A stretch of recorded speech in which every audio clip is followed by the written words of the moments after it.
আমার মেয়ে, আমার একমাত্র মেয়ে। তুমি ওকে কিছুই বোঝাওনি, তাই না? 2 ঘন্টা পরে ওর এনগেজমেন্ট। কত বড় বড় মানুষরা আসবে, আমার মান সম্মানের কি হবে? শুধু আপনারই সম্মান আছে আন্টি, আমার বাবা ছিল না? আপনার সম্পদ অনেক মূল্যবান, বাবারটা ছিল না? যদি আমি টাকার জন্য এসব করে থাকতাম তাহলে দেয়া টাকার এগ্রিমেন্ট করে ফেলতাম, অথবা আপনার ব্যবসায় নিজের ভাগ চাইতাম। আর যদি তাই হতো তাহলে আপনি আমার জায়গায় আর আমি আপনার জায়গায় থাকতাম। আনন্দ এসব কেন করছো?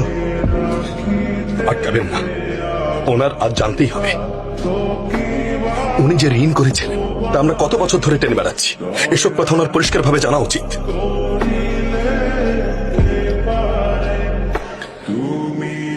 আন্টি, আমি 4টা কথা বলবো, ভালোভাবে শুনবেন।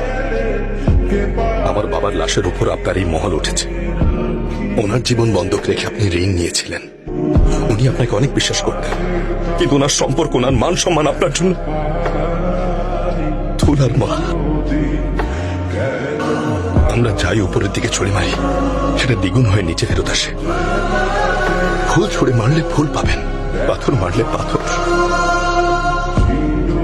আমার বাবাকে উপরে পাঠিয়েছেন, কিন্তু ফিরে আমি এসেছি দ্বিগুণ গতিতে।